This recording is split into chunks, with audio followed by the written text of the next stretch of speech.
कपड़े धोने वाली बहू।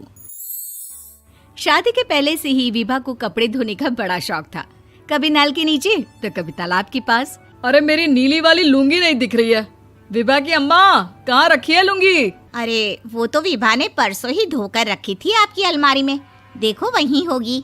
वो ना मैंने आज धो दी, मुझे लगा कि गंदी हो गई होगी। अरे कैसे गंदी हो गई थी? उसे तो मैंने पहना भी नहीं। हे भगवान, इस लड़की के कपड़े धोने की आदत से परेशान हो गया हूँ मैं। जितना तो घर में राशन नहीं आता, उससे कहीं ज्यादा डिटर्जेंट पाउडर का खर्चा है। इसकी शादी करवा दो, शादी जाए अपने घर में ही करे काम, फिर चाहे घर के कपड़े धोने हो या पूरे गांव के।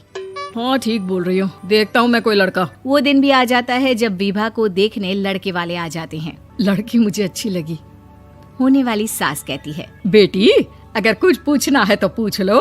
वैसे तो हमारी लड़की बहुत ही शर्मीली है, जो बोल दो वो मान लेती है, इसे क्या पूछना होगा। अरे कैसी बात कर रही हो माँ, मुझे इन लोगों के घर रहना है, सवाल तो कई है।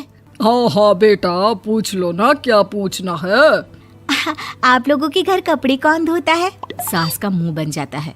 देखो, अगर तुम ये कहना चाहती हो कि तुम्हें कपड़े धोने नहीं आते तो सुन लो, कपड़े मैं ही धोती हूँ, लेकिन तुम्हारे आ जाने के बाद मैं रुमाल तक नहीं धोऊंगी। अरे चुप रहना भाग्यवान, बहू बेचारी घर आई नहीं, उसे डराना शुरू कर दिया।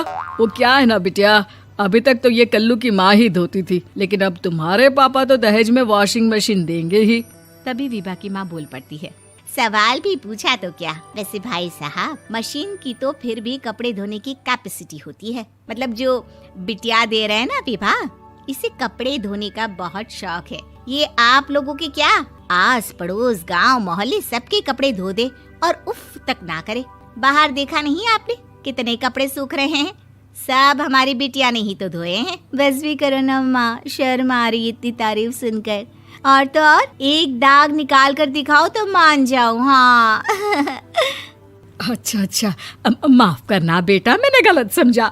हमें तो रिश्ता बहुत पसंद है। और ऐसे जुड़ जाता है रिश्ता कपड़े धोने का शौक रखने वाली विभा का। उसकी शादी हो जाती है कोयला फैक्ट्री में काम करने वाले कल्लू के साथ। शादी के बाद अचानक विभा चिल्लाती हुई सास के पास आती है। सासू माँ, अरे सासू माँ कहाँ है आप? ये तो धोखा है, धोखा दिया आप लोगों ने मुझे। इसे ससुर के चक्कर के बारे में पता चल गया। अरे तो उसमें तुझे क्यों धोखा मिला है? अरे नल में पानी नहीं आता, कपड़े कैसे कब धुलेंगे? अच्छा, तू पानी नहीं आ रहा उसकी बात कर रही है। तो आपने क्या सोचा? कुछ नहीं। अच्छा, तेरी माँ ने कहा था कि कपड़े धोने का शौक है तुझे, याद आया मुझे। शौक बोलकर कपड़े धोने वाले मेरे जुनून को कम ना आके सासू माँ, कपड़ा धोना मेरा गुरूर है। तभी पति भी वहाँ आ जाता है। अभी मैंने इसे सनी देओल की फिल्म दिखाई है, उसी के डायलॉग मार रही है माँ। अच्छा सुन, साफ बता रही हूँ, पानी सुबह 4 से 6 और शाम को 10 से 12 आता है, समझी? विभा टाइमिंग सुनकर हैरान हो जाती है। ये क्या भूतों का मोहल्ला है? सुबह 4 बजे उठकर कौन कपड़े धोता है? 4 बजे टंकी में पानी जाता है, फिर सारा दिन धोना ना, किसने मना किया?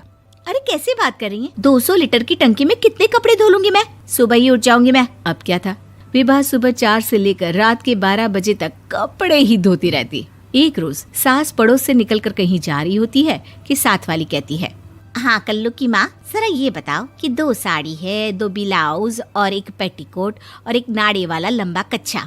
हाँ तो? अरे तो क्या, कितना लोगी धुलाई ये बताओ। धोबन दिख रहे हैं हम क्या? हमारे पति सरकारी नौकरी से अभी रिटायर हुए हैं और बेटा सुपरवाइजर है कोयला फैक्ट्री में। धोबन समझ रखा है हमें।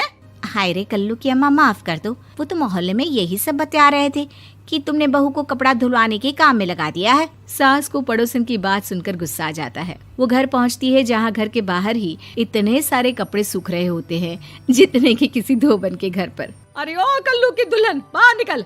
माँ जी यहीं आ जाओ, बाथरूम में चादर धो रहे हैं हम। अरे अभी हम धोते हैं, तुमको बाहर निकलो। ये आस पड़ोस वाले बोल रहे हैं कि हम बहू से कपड़े धुलवा कर उसे कपड़ा धोने वाली बना दिए हैं। अरे छोड़ो ना माँ जी, किन लोगों की बातों में आती हो? आस पास के लोगों का तो काम ही होता है कि वो किसी तरह सास बहू को लड़ा दे। बहू सारे घर के कपड़े धोती है, ये क्या कम है? बोलिए। सास को भी लग जाता है कि वो बहू का ये सनकीपन नहीं छुड़वा सकती, इससे अच्छा है कि खुद ही चुप हो जाए। एक रोज सास और बहू मंदिर जाते हैं, जहाँ सास की साड़ी वहाँ खड़ी भीख मांगने वाली से मिलती है। माँ जी क्या बात है, आपकी साड़ी उस भिखारन से कितनी मिल रही है ना? हाँ हाँ देखो तो, दोनों की साड़ी मिल रही है। क्या बात है कल्लू की अम्मा, तुम खुद को तो अफसर की बीवी बताती हो और ऐसी सिंपल सी प्लेन साड़ी पहनकर घूमती हो। सिंपल और प्लेन नहीं है ये साड़ी। तो क्या सोने के धागे से फूल बने हैं? कुछ भी सासू माँ, कुछ भी। हाँ बने थे इस साड़ी में सोने के धागे से फूल। मेरे पति लेकर आए थे मद्रास से स्पेशली मेरे लिए 10,000 की। ताहे भाई साहब इस भिखारन के लिए भी सेम टू सेम साड़ी लेकर आए होंगे 10,000 की। सास उस वक्त तो कुछ नहीं कहती, लेकिन बहू के साथ घर आती है और अलमारी से एल्बम निकाल कर लाती है। ये साड़ी देख रही है, ये वही साड़ी है जिसे मैंने अभी पहना था।